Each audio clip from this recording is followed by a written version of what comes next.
অন্য সব অপরাধের ব্যাপারে এরকম বলা নেই। তিনি সুবহানাহু ওয়া তাআলা সূরা ইসরার 32 নম্বর আয়াতে বলেছেন, ওয়ালা তাকরাবুজ জিনা, আর জিনার ধারে কাছেও যেও না। কেন? ইন্নাহু, পারকে এভাবে হাত ধরে হাঁটা, কানা ফাহিশা, নিশ্চয়ই অশ্লীলতা। ইন্নাহু, নিশ্চয়ই রেল লাইনে ছেলে মেয়ে হাত ধরে কবিতা বলে বলে গান গেয়ে গেয়ে হাঁটা, কানা ফাহিশা, নিশ্চয়ই অশ্লীলতা। লা তাকরাবুজ জিনা, জিনার কাছেও যেও না। কেন? ইন্নাহু কানা ফাহিশা, নিশ্চয়ই এটা অশ্লীলতা।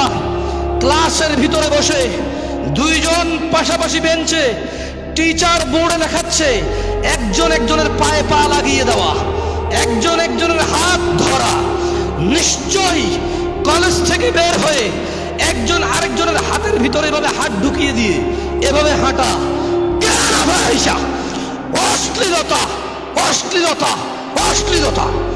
লা তাকরাবুজ জিনা, কাছেও যেও না। এভাবে মেসেজ করো না, এটা কাছে যাওয়া হয়।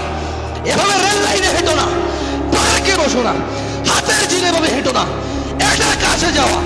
লা তাকরাব, কাছে যেও না, নিকটবর্তী হয়েও না। জিনা, অশ্লীলতার তুমি কাছে যেও না। ইন্নাহু কানা ফাহিশা, নিশ্চয়ই এটা অশ্লীল। ওয়া সাআ সাবিলা, এবং নিকৃষ্ট আচরণ, বর্বর আচরণ, নোংরা আচরণ, বন্য আচরণ। কাছেও যেও না। কাছে যাওয়াটাই নিকৃষ্টতা, কাছে যাওয়াটাই অশ্লীলতা। মেসেজ করা, চিঠি লেখা, হাত ধরা, চোখ টিপ দেওয়া, রাস্তায় হাঁটা, পার্কে বসা, রেল লাইনে চলা, একসাথে দেখা করতে, কফি হাউসে যাওয়া, চায়ের দোকানে যাওয়া, ফুচকা দোকানে যাওয়া, কাছে যাওয়াটাই অশ্লীলতা। ওয়া সাআ সাবিলা, এবং নিকৃষ্ট বর্বরতা। যেও না, যেও না। তোমাদের রব বলেছে রহমানের বান্দারা জিনা করে না। যেও না, যেও না। তোমাদের রব বলেছে এটা নিকৃষ্ট এবং ঘৃণিত আচরণ, এর কাছেও যাওয়া যাবে না। তোমরা কি আম্মাজান আয়েশা রাদিয়াল্লাহু আনহার কথা শুনোনি? তিনি কি 1450 বছর পূর্বে তোমাকে, তোমার বাপকে, তোমার দাদা, পরদাদা, তোমার 14 গোষ্ঠী, তোমার পূর্বপুরুষ 1450 বছর থেকে তিনি কি বলে যান না? তিনি কি এখনো ডেকে ডেকে বলছে না? তিনি কি এখনো বলে না? তোমাদের মাদ্রাসার হুজুররা, তোমাদের মসজিদের খতিবরা, তোমাদের ডাবল টাইটেল, ট্রিপল টাইটেল মাওলানা, পাশ মাওলানারা, তারা কি তোমাদের বলে না? তোমাদের মক্তবে কি কোরআন পাওয়া যায় না? তোমাদের মক্তবে কি হাদিস পাওয়া যায় না? তোমাদের দেশের লাইব্রেরিগুলোতে কি হাদিসের গ্রন্থ পাওয়া যায় না? এগুলো কি কোনো বিলুপ্ত প্রাণী যা চিড়িয়াখানায় টাকা দিয়ে দেখতে হয় গিয়ে? এরকম নাকি? তোমাদের এই জুমাটা কি ফ্রি না? তোমরা কি ফ্রিতে কথাগুলো শুনছো না? কয়জনে কি পে করে, কয়জনে নির্মাণের কাজে সহযোগিতা করে, কয়জনে দিলেও যারা দেয়, কি বা দেয়? ওর চোখ আল্লাহর, ওর নাক আল্লাহর, ওর মুখ আল্লাহর, ওর হাত আল্লাহর, ওর কিডনি আল্লাহর। ও যে বলে, ও যে খায়, ও যেখান দিয়ে ও সবকিছু টয়লেটে গিয়ে নিজেকে পরিষ্কার, নিজেকে পরিচ্ছন্ন করে আসে, সেটাও তো আল্লাহর দেওয়া জ্ঞান, সেটাও তো আল্লাহর দেওয়া নেয়ামত। যে পানি দিয়েও পরিষ্কার হয়, সেটা তো আল্লাহর দেওয়া। বিনিময় সে দিলে কি দিয়েছে আল্লাহকে? আল্লাহর রাস্তায় কি খরচ করেছে সে আল্লাহর সাথে করেছে। আমার কি? আমাকে কেন সে বল দেখাবে? সে মসজিদের জায়গা দিছে, তো আল্লাহকে দিছে, আমার কি?